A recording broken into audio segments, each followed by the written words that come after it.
earthquake the earth is shaking from.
The most oft-repeated defense of industrial agriculture is that it is needed to feed the world. This is wrong in so many ways. It is really important to know that industrial agriculture primarily sells commodity crops, not food crops. That's what makes its big money. But the other thing is that there have been peer-reviewed studies by the United Nations, by Michigan State, by other universities and entities around the world that have said, you know what, the only way we're going to feed the world is through medium and small-sized farms that use organic or other sustainable methods. Because that's the only way we're going to get the diversity of foods that we need to feed the world. You cannot feed the world based on those huge monocultures. We know through our loss of topsoil, through our loss of water supply, we know through the poisoning of our wildlife. I mean, 75% of all endangered species on our list are there because of farming and ranching. We know through the destructions of our great river systems. We know through what's happening in, childhood obesity and the epidemic of childhood cancers. We know, and through the brain damage that's happening through the toxins in our food. We know that our industrial food system has caused enormous environmental harm. We know it threatens our health and our children's health. So it's an environmental crisis and it's a health crisis. But I would also say to everyone out there, it's a moral crisis. Every decision that I make, that you make, that your community makes on the foods that we buy, the foods that we feed our children, the foods that we grow, is going to create a different food future. If you go to a fast food place, if you buy industrial food, that's what you're feeding. That is the monster you're feeding. So you're not a mere consumer, you are helping create that terrible world that we need to get rid of. Or you're going organic and beyond, you're going non-GMO, making the right choices, going local, appropriate scale, and that is then creating this new food future, the one that we need to have healthy people, to have a humane system, a socially just system, and a healthy planet.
La agricultura en sí es una relación milenaria entre el hombre y la naturaleza. La agricultura no solamente es una actividad productiva, económica, es también una filosofía de vida. Pero ¿qué ha estado pasando actualmente?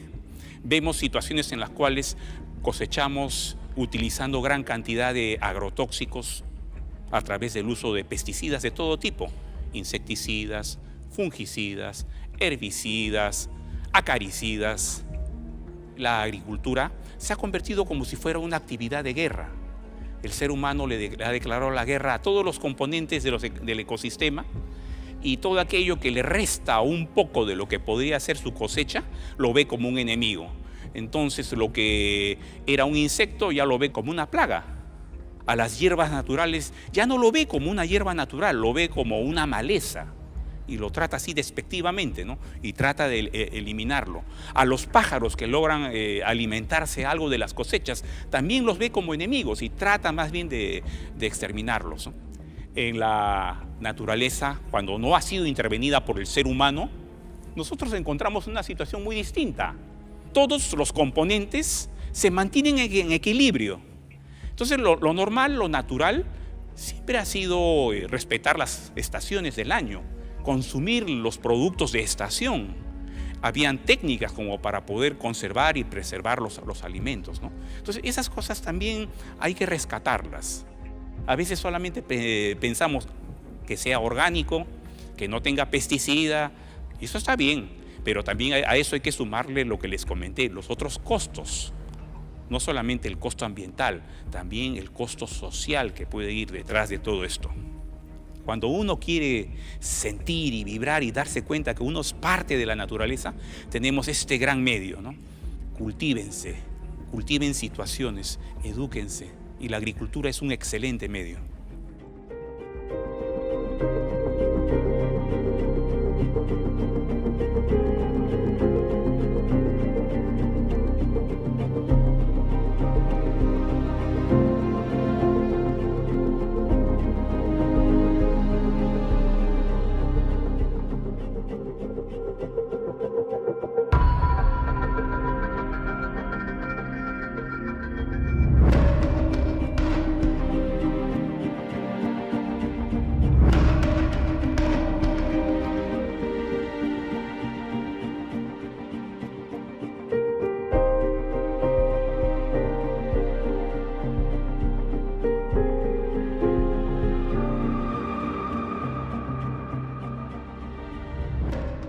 Our identity is so tangled up around this belief that we are the best food growers in the world.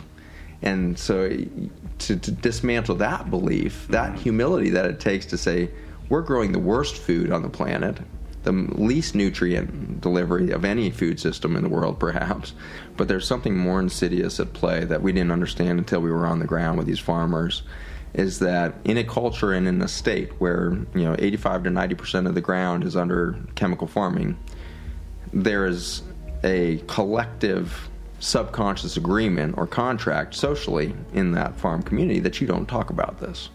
You certainly don't tell anybody that your crop yields have been decreasing for 15 years, that you think chemical farming is hurting your children and causing the birth defects that you're seeing in your kids.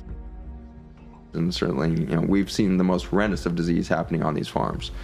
These farmers' families are so sick. This is exactly what's happening to all of us under the pressure of the chemicals. And their children have attention deficit, allergies, asthma. So you've got this financial lock-in with banks, you've got health collapse happening in the family, you've got the emotional tension, and then on top of that, you have the community pressure, the peer pressure. And so if you decide to make the jump and stop chemical spraying and go to regenerative agriculture, you're immediately socially ostracized. And so we can't just be organic certified. That's not enough. We have to go to regen ag standards where we actually build soil, not till soil. And so we need to go to a no-till organic technique. One of the things that I have the highest conviction over now as a scientist is the concept of grace in biology. I think it can best be defined now, in my mind at least, scientifically, which is heal faster than you injure.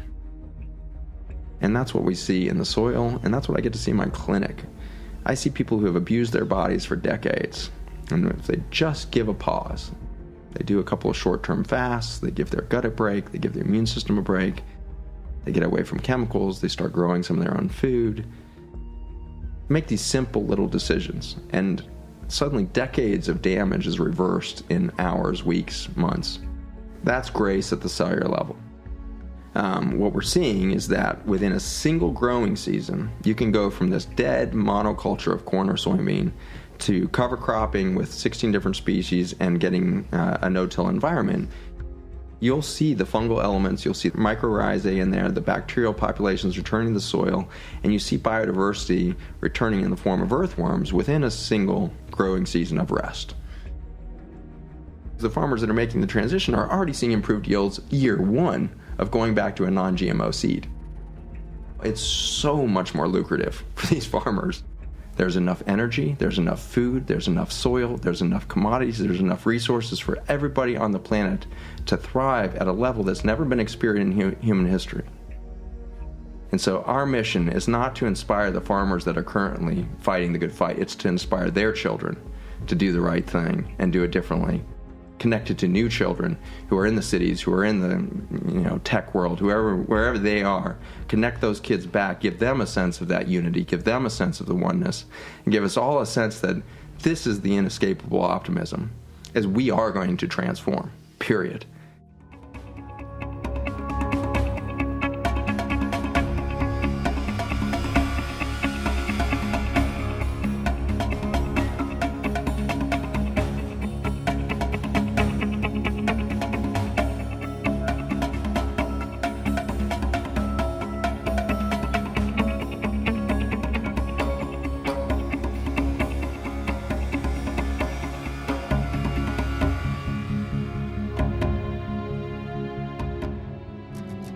In order for us to live sustainably, the structures that meet our basic needs must work towards regeneration rather than consumption and depletion.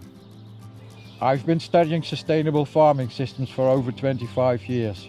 There are no real issues. We can solve all of them. There are really easy answers to grow food quality and with good environmental care.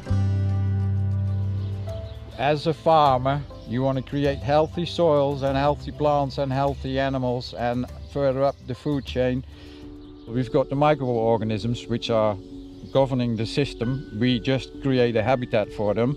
Then you got the plants growing out of there, be it annuals, perennials and trees. Then amongst that you've got the insects living in there, and then we've incorporated pigs, sheep, cows, ducks, geese, and every single item adds value. This used to be a pastoral desert. Was just grass. Yeah, and this is what people can do. You can create heaven on earth.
This meeting was going to take place to de-escalate tensions between Saudi and Iran. This would have had implications, of course, internationally, but also regionally. I mean, this would have been great for the region. A de-escalation of tension between these two countries that's playing out in like a Cold War and in some places a hot war. And the U.S. completely obliterated that when they obliterated Soleimani. But don't you see why they may have needed to do that? I mean, the threat of Iran and Saudi Arabia coming together somehow. And it did seem, everything I'm reading says that back since September, they started making these overtures. Are you surprised by those overtures? I'm not, because what you had happen several months ago was Saudi oil fields were hit and Saudi oil production was decreased by like 50%.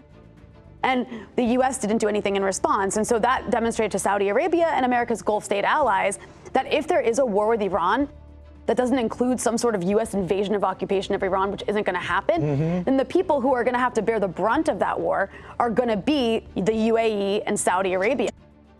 Do you foresee a world where Iran and Saudi Arabia could actually live in harmony?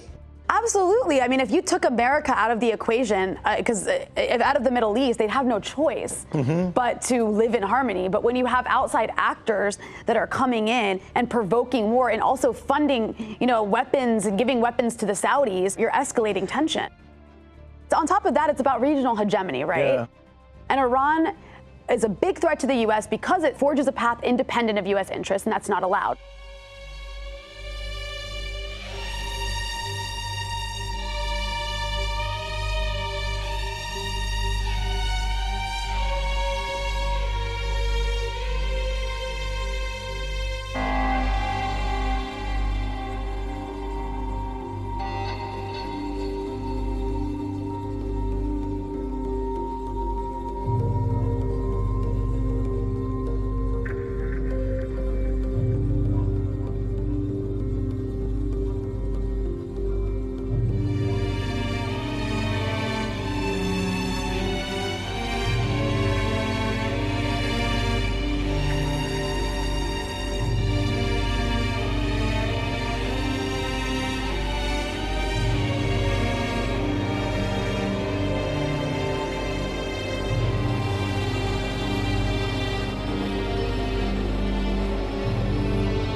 The United States never forgave Iran for overthrowing the Shah.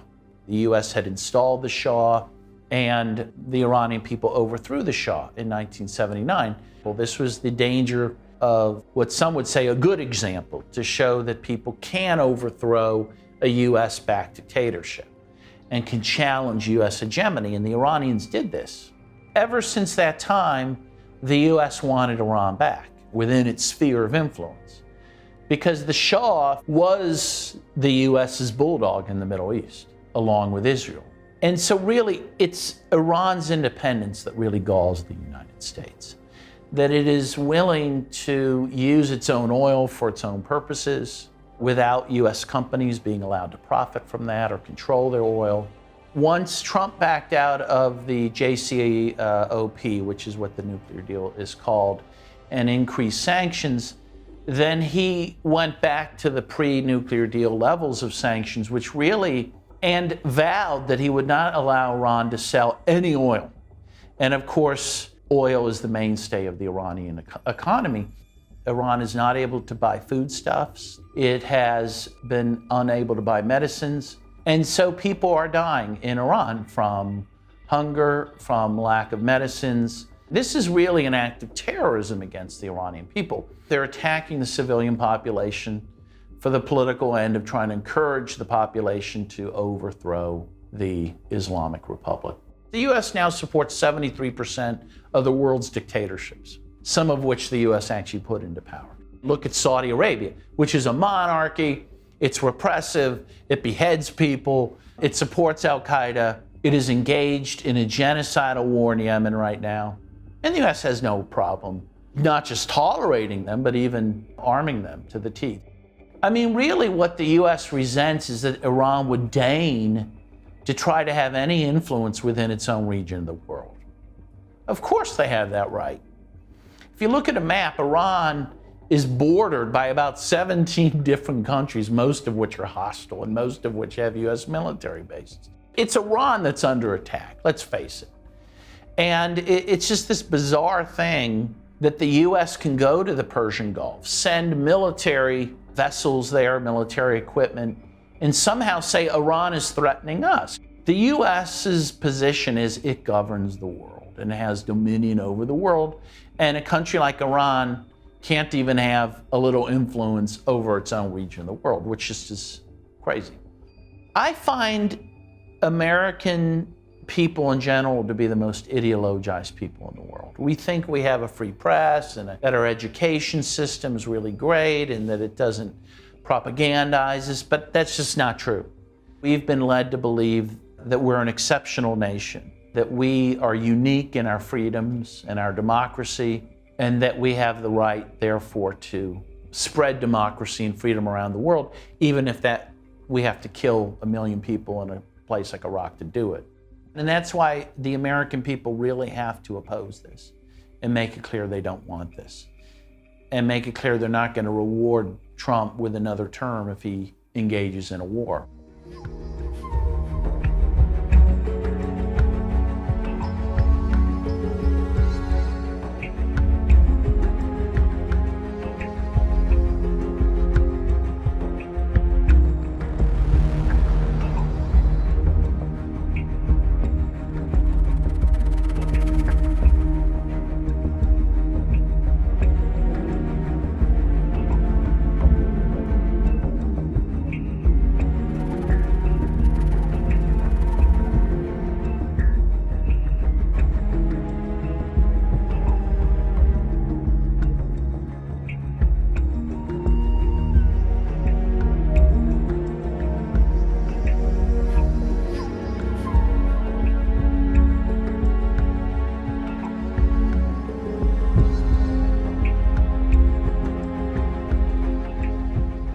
Diese neue Seidenstraße soll Asien über den Nahen Osten mit Europa verbinden.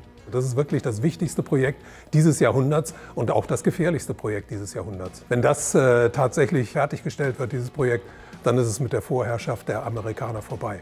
Und die USA sind natürlich nicht bereit, da einfach nur da zuzugucken, sondern versuchen das auf alle möglichen Arten und Weisen zu torpedieren. Man muss sehen, dass der Iran innerhalb der Seidenstraße eine ganz bestimmte Rolle spielt. Der soll der Energielieferant für dieses europäische, asiatische Projekt werden, weil die eben diese riesigen Vorräte an Öl haben und vor allem haben die größten Erdgasvorräte der Erde. Und das Zweite ist die strategische Rolle des Iran. Der Iran liegt genau zwischen dem Kaspischen Meer im Norden und dem Persischen Golf im Süden. Das ist also praktisch das Nadelöhr der Seidenstraße. Wenn es dort zu einem größeren Krieg kommen würde, würde diese Seidenstraße da genau in der Mitte unterbrochen werden. Und das wäre natürlich geostrategisch für die USA ein Riesenvorteil gegenüber China. Der Konflikt mit dem Iran ist ja systematisch verschärft worden von den Amerikanern. Also die haben das Atomabkommen gekündigt, die haben die Botschaft in Israel von Tel Aviv nach Jerusalem verlegt. Also die haben alles getan, um diesen Konflikt weiter anzuheizen. Und das ist jetzt nur die nächste Eskalationsstufe darin. Der Iran selber ist für die USA als Energielieferant völlig uninteressant. Weil die USA haben ja eine ganz wichtige Entwicklung hinter sich über diese Fracking-Industrie. Also die USA waren bis vor einiger Zeit ein großer Importeur von Erdöl und Erdgas. Das sind sie inzwischen nicht mehr, sind inzwischen zum Exporteur geworden. Das heißt, die sind davon nicht mehr abhängig. Also die Ölinteressen und die Gasinteressen im Nahen Osten spielen keine so große Rolle mehr. Es geht da nur noch um Geostrategie. Man muss sehen, dass die USA insgesamt weltweit ja im Niedergang sich befinden. Die wirtschaftliche Stärke der USA, die ist nicht mehr die von früher. Inzwischen als Handelsmacht sind sie überholt worden von den Chinesen.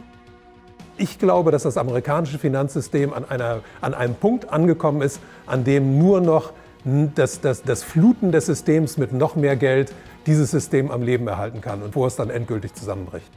Aber die USA klammern sich im Moment auch außer ihrer militärischen Herrschaft auch noch an die Übermacht des Petrodollars. Der US-Dollar ist immer noch die stärkste Währung der Welt. Über 60% aller Devisenreserven aller Zentralbanken auf der Welt werden in US-Dollar gehalten. Das ist ein ganz starkes Druckmittel der USA gegen den Rest der Welt. Aber dieses Druckmittel wird mit der Zeit immer geringer. Und es gibt ja auch inzwischen die Versuche der Chinesen, den Petrodollar zu unterlaufen. Es gibt zum Beispiel im letzten Jahr wurde ein Vertrag abgeschlossen zwischen den Saudis und den Chinesen über Öllieferungen in Yuan. Übrigens glaube ich auch, dass Saudi-Arabien eine ganz wichtige Rolle für die gesamte Zukunft der Welt spielen wird. Die Saudis sind ja die letzten Jahrzehnte immer der wichtigste Verbündete nach Israel im Nahen Osten für die USA gewesen. Aber die Saudis könnten sich ja auch umorientieren. Und wenn die Saudis sich jetzt zum Beispiel den Chinesen zuwenden würden, dann würden die Karten ganz neu gemischt im Nahen Osten.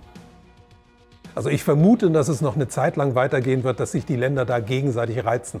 Aber langfristig sehe ich einfach keine andere Lösung, als dass es tatsächlich da zum Krieg kommt. Weil auf diese Art und Weise würde die Rüstungsindustrie ganz stark angetrieben. Es würde bedeuten, dass sehr viele Waffen vernichtet würden, dass neue Waffen wieder gebaut werden müssen. Und das würde die Finanzindustrie natürlich sehr interessieren, weil die ja hinter der Rüstungsindustrie steht. Und das könnte die Aktienmärkte in der Welt noch mal wieder um mehrere Monate, vielleicht sogar um Jahre dann antreiben.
Well, I met him and he told me that I'm #1 in the world in Facebook. He sat down, he said, "Congratulations, you're #1." And I said, "That's very nice. It's always nice to be #1.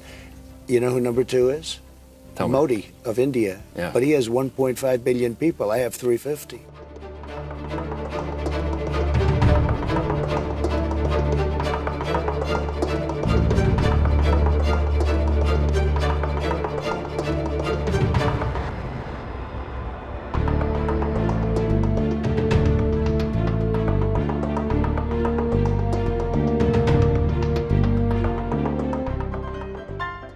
Let me explain how the world works, okay?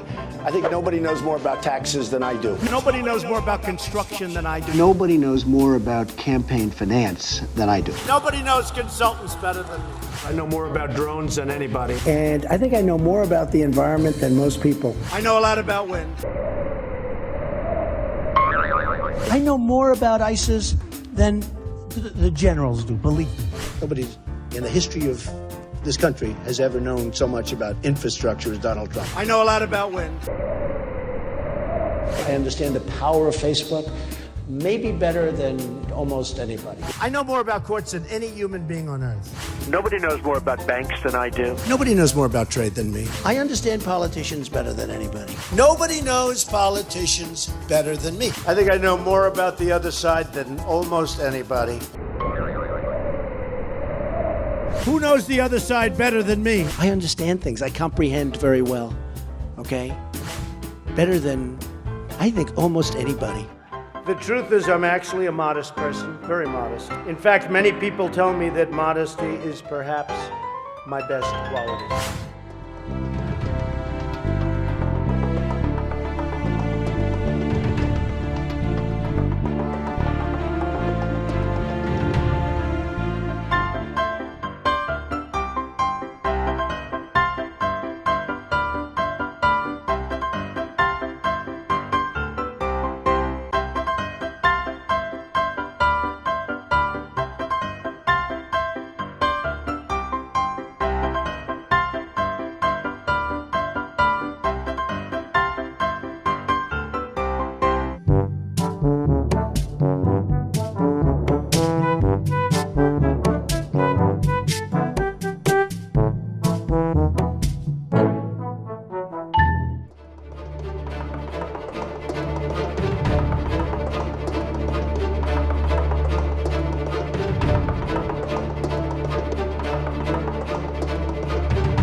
Family has had plenty scandals in their time, but right now they're going through an unprecedented crisis. The Queen summoned everyone to a private meeting for an emergency royal summit.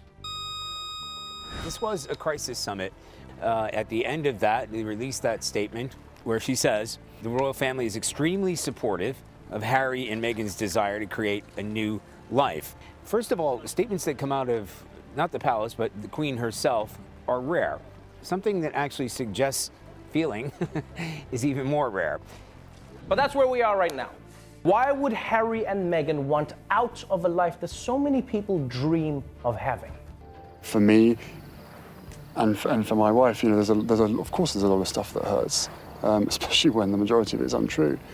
I will not be bullied into playing a game that killed my mum.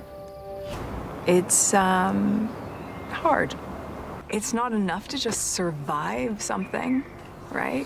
Like, that's not the point of life. You've got to thrive, you've got to feel happy, and I think I really tried to adopt this British sensibility of a stiff upper lip. But I think that what that does internally is probably really damaging. The reality of being a royal couple has been far from a fairy tale.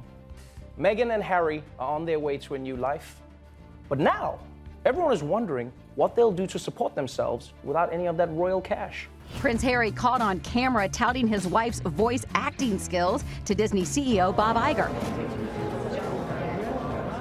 It happened last summer in London. Meghan was just steps away while the prince made his pitch.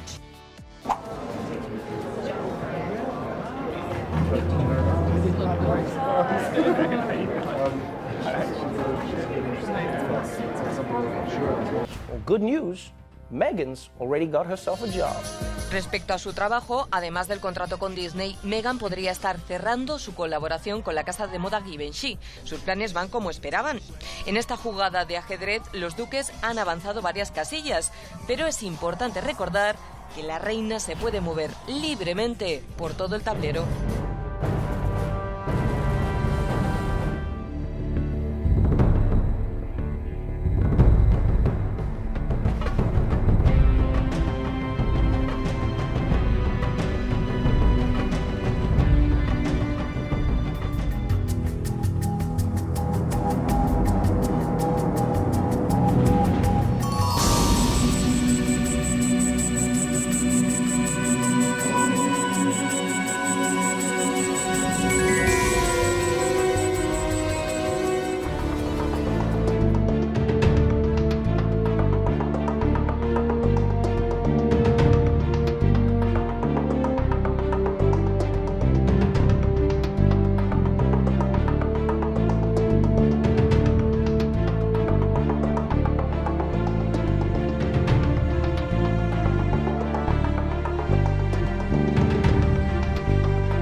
Willkommen in Livermore, Kalifornien, der Heimat der ältesten Glühbirne der Welt.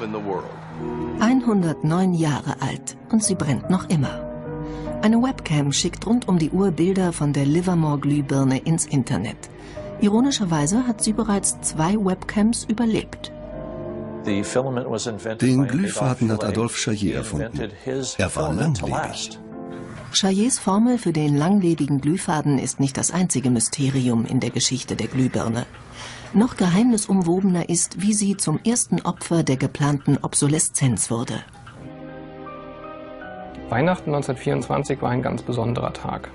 In einem Hinterzimmer in Genf trafen sich einige Herren in Nadelstreifenanzügen, um einem geheimen Plan nachzugehen. Sie gründeten das erste weltweite Kartell, das sich zum Ziel setzte, die Glühbirnenproduktion der gesamten Länder zu kontrollieren und den Kuchen namens Weltmarkt unter sich aufzuteilen. Dieses Kartell hat den Namen Phoebus. Das Ziel ist gewesen, Patente auszutauschen, die Produktion zu kontrollieren und vor allem aber den Verbraucher zu kontrollieren.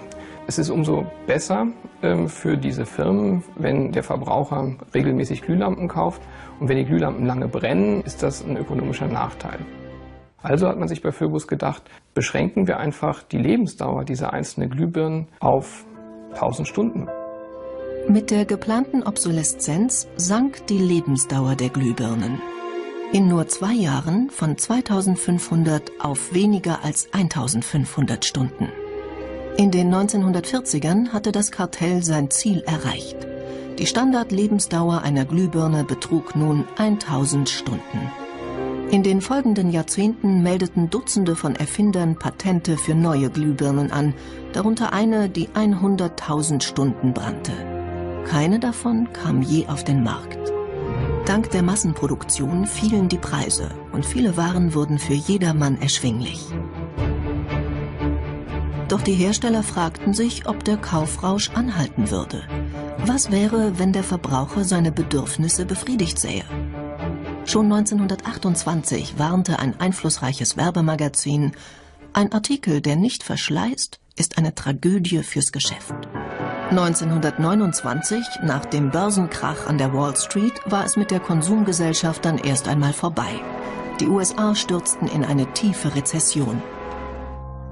Bernard London, ein bekannter Immobilienmakler, wollte, um die Depression zu beenden, die geplante Obsoleszenz zur Pflicht machen. Londons Vorschlag sah vor, alle Produkte mit einem Verfallsdatum zu versehen, nach dessen Ablauf sie amtlich als tot galten. Verbraucher sollten sie dann bei einer Behörde abliefern, wo sie zerstört würden. Einen Artikel über das Verfallsdatum hinaus zu behalten, sollte strafbar sein. Bernard London glaubte, dass durch geplante Obsoleszenz die Industrie wieder in Schwung kommen würde. Die Menschen würden wieder konsumieren und bald jeder eine Arbeit haben. Bei den Ingenieuren gab es einen Paradigmenwechsel. Die alte Schule sah es noch als ihre Aufgabe an, ein Produkt herzustellen, das nie kaputt ging. Die neue Schule war vom Markt gesteuert und an möglichst vergänglichen Produkten interessiert. Die Debatte war vorbei, als das neue Ingenieursdenken die Oberhand gewann. Unsere Wachstumsgesellschaft ist wie ein Rennwagen, der mit voller Geschwindigkeit dahin rast, aber keinen Fahrer mehr hat. Das Ende ist vorhersehbar. Entweder fährt sie gegen eine Wand oder stürzt in einen Abgrund.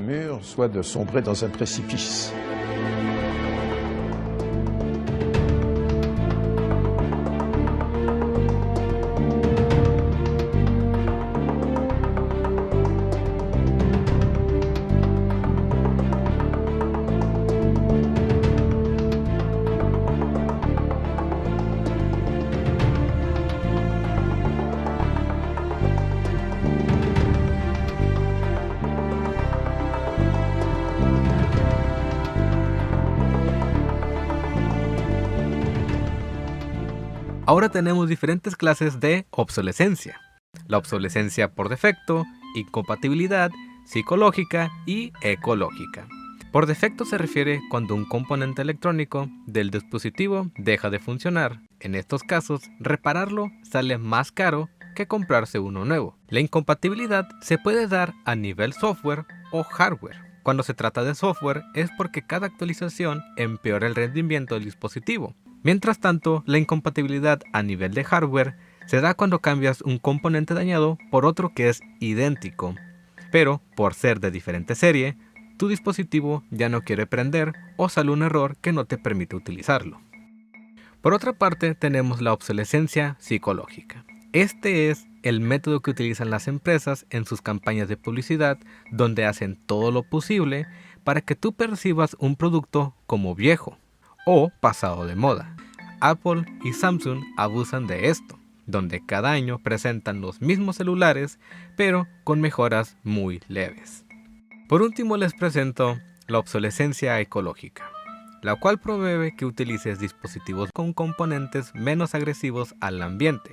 Sin embargo, estos dispositivos ecológicos tienen menos vida y a la larga dañan más el ambiente porque no se pueden reciclar de forma sencilla. No les pido que dejen de consumir, pero sí traten de regular y exigir un mejor producto.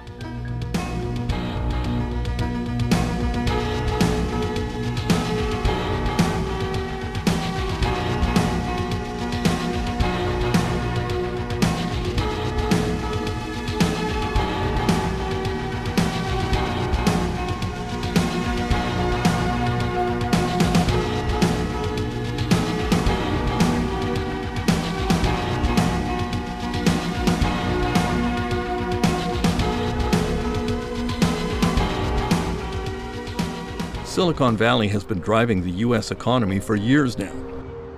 But there is growing scrutiny on the questionable business practices of Apple and other star companies here, and a growing movement to make them more accountable to consumers. Apple's perspective is that they want complete control over the device from the moment that you buy it all the way through the end of life.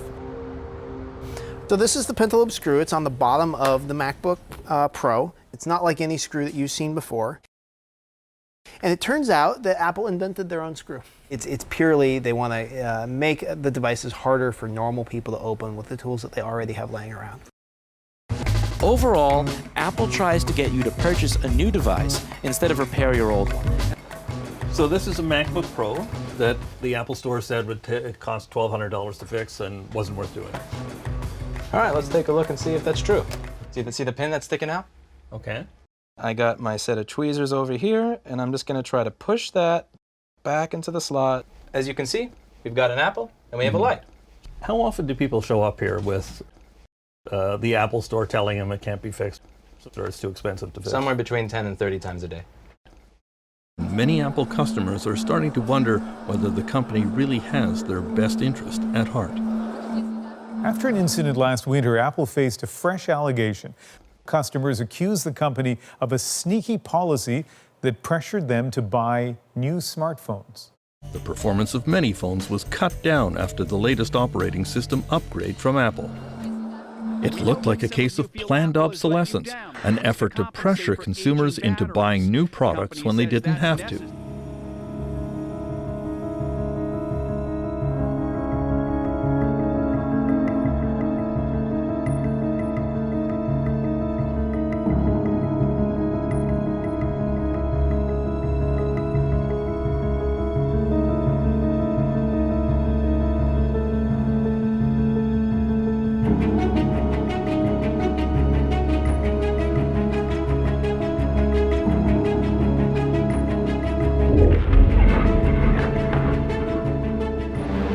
Thick, toxic, unbreathable. Around the wastelands of the Agbogbloshie scrapyards, the smoke never clears. Copper, aluminium, it's all there for the taking. Yeah, it's burning place. We are burning waste and aluminium. Awal's been stripping waste for 6 years, selling by weight the metal he recovers. He makes 15 cedis a day, less than €3, while facing constant hazard. It's difficult to put a figure on how many work here, but several thousand at least. According to a US study, Agbogbloshie is among the top 10 most polluted sites on the planet.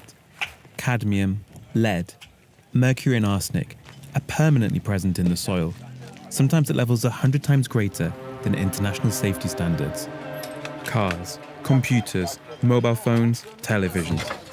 All manner of electronic devices that end up here are painstakingly sorted, stripped, and dismantled. You can find anything in the rubbish here, but it's the electronic waste that's the most sought after for the metals it contains. Most of it comes from outside Ghana. The European Union has strictly prohibited the export of e-waste. Yet around 350,000 tons, the equivalent of 2.5 billion smartphones, leave Europe illegally every year. In the meantime, the waste burners will go on burning, despite the risks to their health, despite the risks for the environment. It's their livelihood.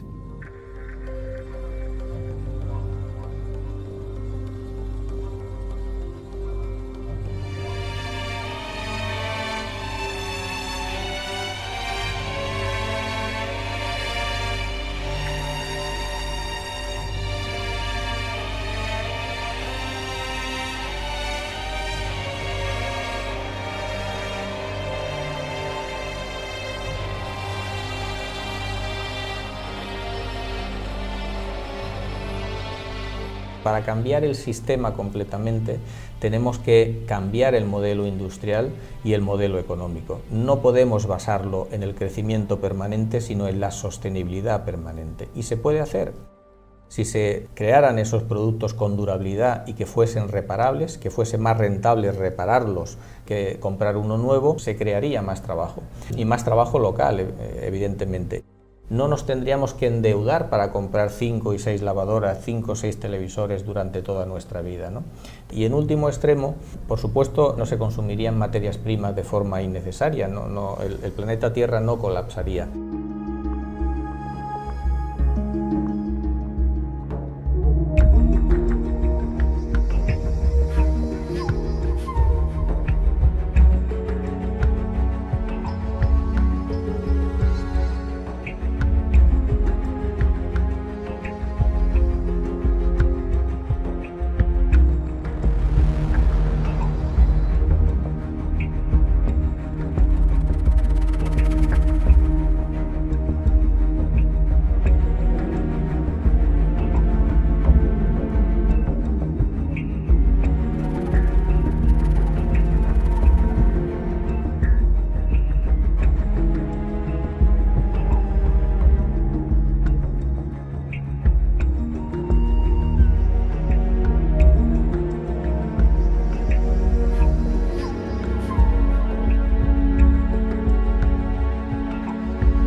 Por medio de 3 diferentes cámaras de monitoreo volcánico, se registró cómo un objeto cruza sobre el coloso de fuego y se aleja rápidamente.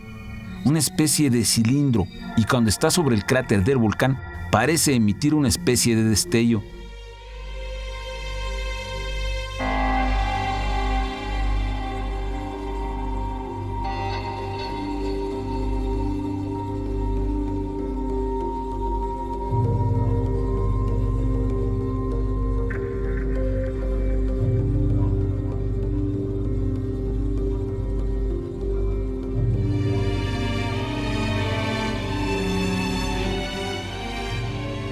we were seeded here from various star nations. In this premise, genetic and ethnic diversity is explained. It also covers the differences in our blood types. Perhaps some star nations have people with predominantly red hair and freckles, while others have dark-skinned inhabitants. Maybe some, such as the Pleiadians, have blonde hair and blue eyes. Perhaps we would look at ourselves differently if we saw a planet inhabited by various star nations, versus segregating ourselves from one another through patriotism, nationality, and prejudice.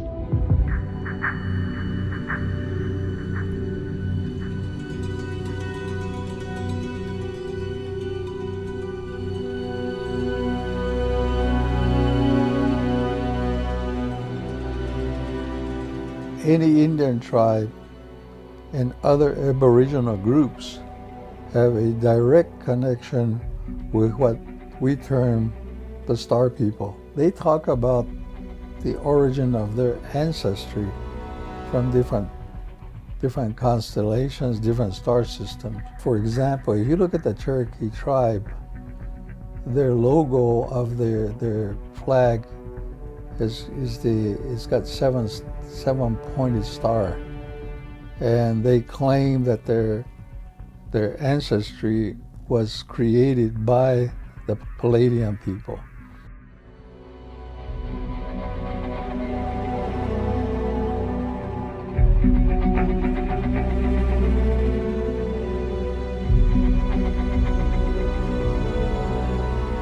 It's really our minds that are locked into the 3D and into like a materialistic view of reality. We are 3D going into 4D. We're a soul having a material experience in essence. And so we are able to go interdimensional. That's part of this package that we call humanity, the human vehicle that we operate and we exist within. Humans always tend to think that we're the only game out there. There is no alone in this universe or multiverse, actually. You'll see a true history of humanity in the visitation and the engineering, re-engineering, and bringing in different types of beings' DNA into our genome.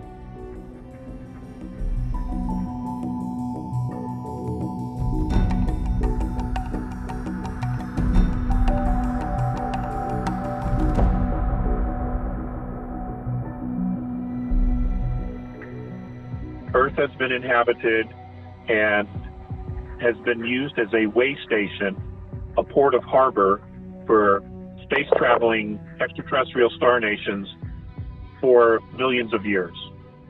And many of us have direct spiritual reincarnational history with many of these star nations.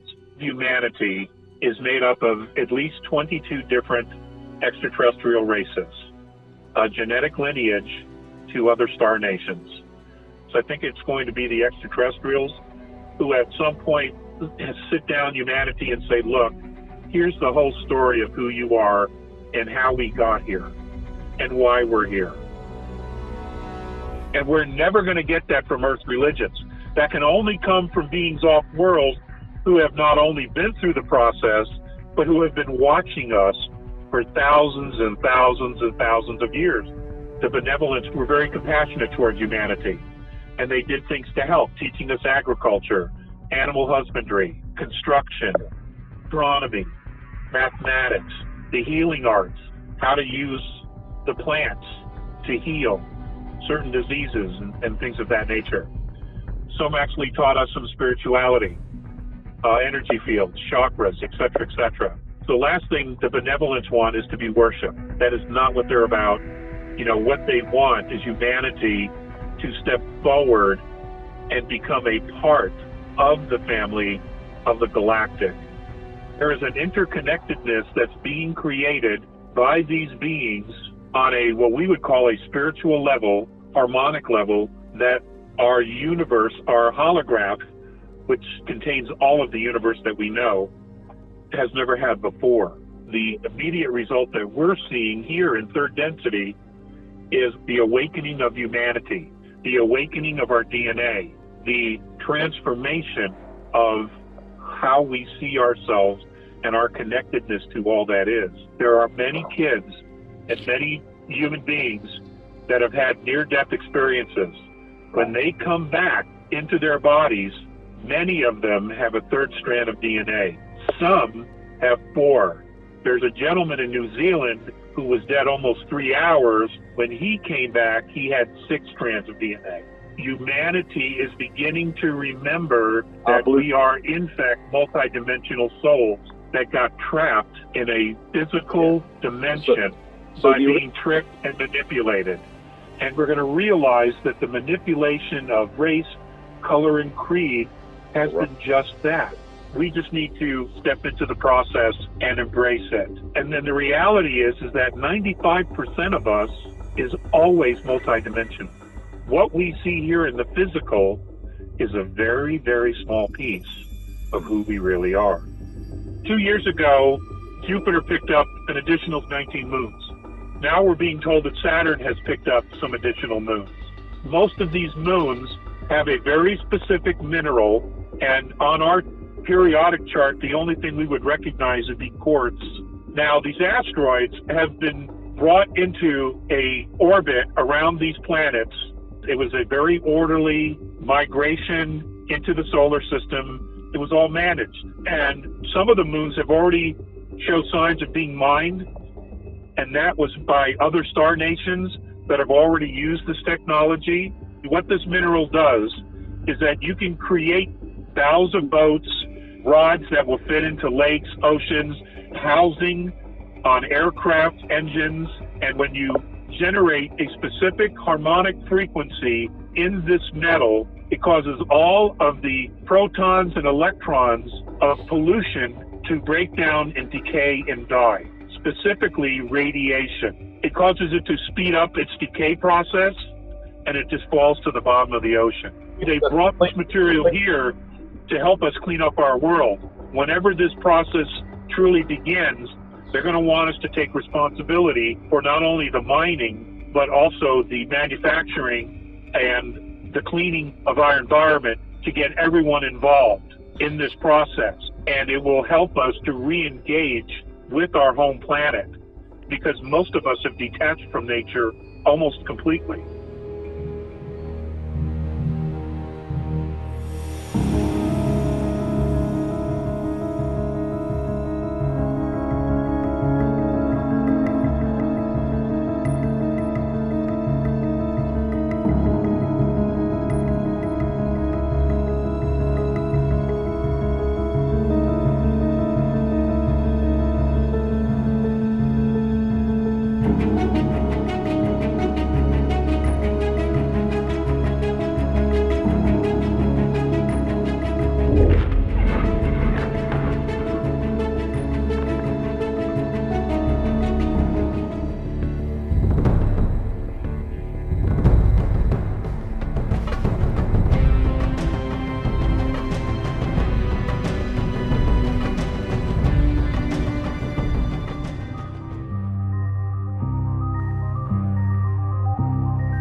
Life can be very complicated and difficult when people are grasping all the time. And I think when we're constantly achieving something new instead of celebrating what is, we become less and less satisfied.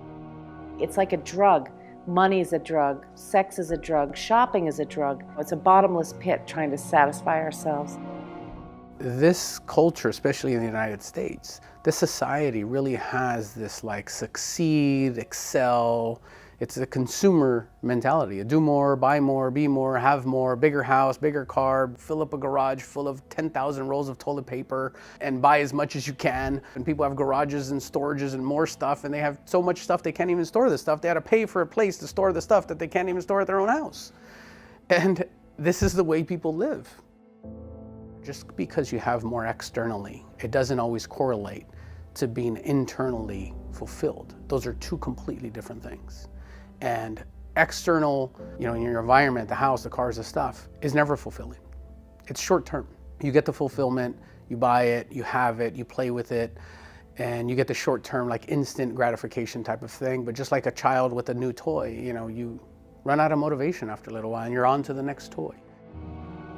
I think for those people who don't settle down their nervous system with meditation or who don't have a spiritual or creative practice, their mind is constantly traveling into the past, into the future, and into other people's business.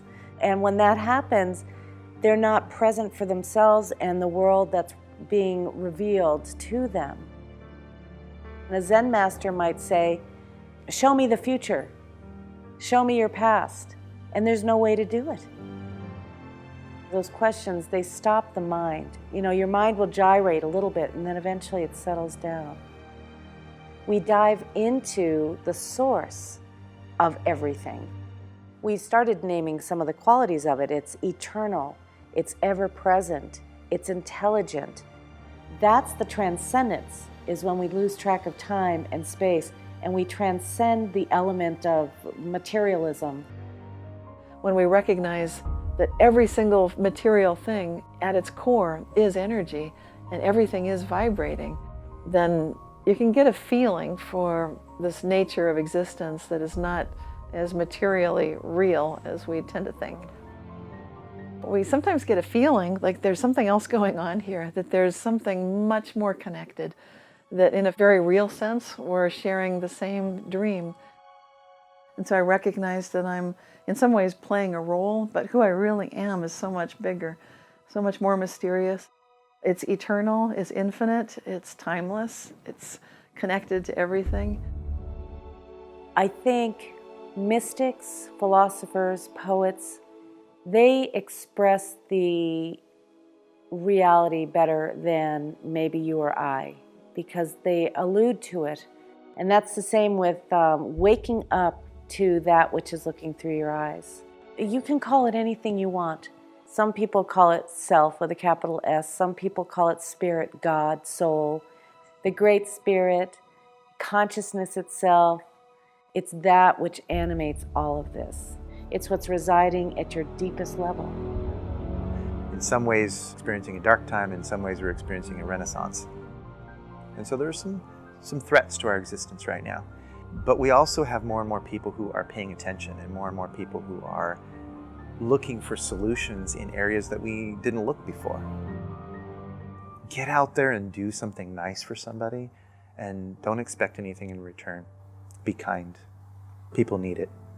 If we remember that the people who we complain about are human, that underneath their beliefs and ideologies, they're human beings, it opens up our ability to hear one another.